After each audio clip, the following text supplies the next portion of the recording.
Hi and welcome back. We are going to do another random number generator from Maintenance and Reliability Best Practices by Ramesh Gulati. I love a challenge. Let's get a challenge. Let's see what today's number is. Whatever it is, we're going to turn to that page. We are going to give you a practical tip in maintenance and reliability associated with whatever's on that page. Let's figure out what we got. 113. Let's go to page 113, fairly early in the book. La la la la la la la la. So 113 is a series of assessment questions and a reference. So we're going to move one page over to 112, and let's see what we've got going on here. So it's a summary of the chapter associated with understanding maintenance. So it talks about all maintenance tasks involve some risk, talking about PM versus CM versus CBM, blah, blah, blah, blah, blah, blah, blah.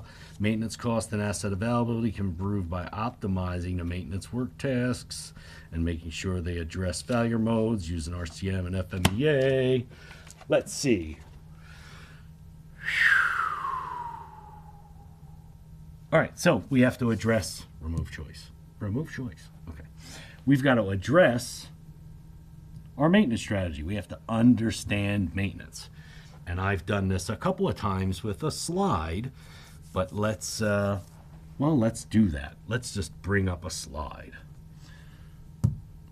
Maybe. Assuming this all works. Let's see. Boy, I need...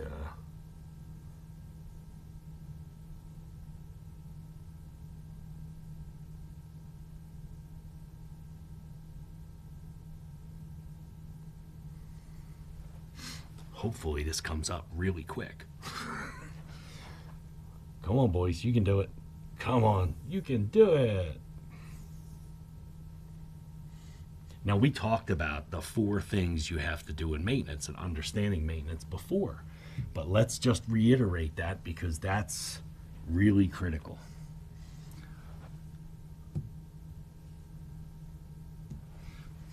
Four things you have to do in maintenance, and everything that Ramesh's book surrounds really involves getting down to some of these things, even if it's a leadership issue and a culture issue. From an asset availability perspective, we've got just a couple of things to do. One is stop shooting ourselves in the foot. And that means doing things with a level of precision and craftsmanship to make sure that things are executed properly and doing the right things. We have to ask the right questions and directly address failure modes. So if a failure mode is identified, we've got to say, well, can I engineer it out? And if I can't engineer it out, can I assess its condition? If I can't assess its condition, is it a hidden failure mode? Do I need a failure finding task?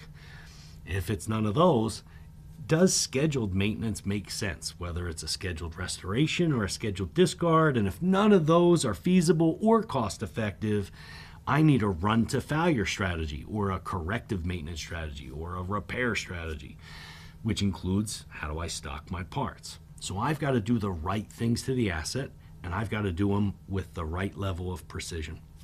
The second thing we have to do is slow down degradation, not have to visit the asset quite so often. So we slow down degradation by aligning things right, by balancing them right, by lubricating them with the right ISO standard lubricants and the right quantities. Now, since wear components still wear, and part of that could be inspection for tolerances and thicknesses and all that stuff, so that we have a condition-based maintenance strategy. Now, since those parts are going to wear, I need to know in advance, right? So I need to use predictive technologies to know in advance and take those inspections and measurements to know in advance that some intervention has to take place. So I utilize technology not to stop a failure from occurring, but to stop the business impact of the failure. Predictive technologies are not there to stop a failure. They're there to stop the business impact of the failure and the additional cost of the failure. So we've got to make sure that we can know in advance. If we can know in advance, why shouldn't we? And the fourth thing we have to do is make sure we do all those things efficiently. If I'm going to manage a maintenance department, just like any other business unit, you have two jobs: do things effectively and efficiently to achieve company goals. And so the first three here are doing things effectively. The fourth one here is doing it efficiently. You have to do the right things first, then do it efficiently. Doesn't help to do the wrong things efficiently. So it's the fourth step. We want to make sure we're doing things efficiently. So our tip of today, as a consolidation of the entire first chapter, is to understand maintenance. We buy assets to perform a function to receive value. In order for them to perform that function, they have to be available. In order for them to be available, we want to do the right work. We want to do it with precision. We want to slow down degradation. We want to know in advance, and we want to do all those things efficiently. Now go make tomorrow better than today.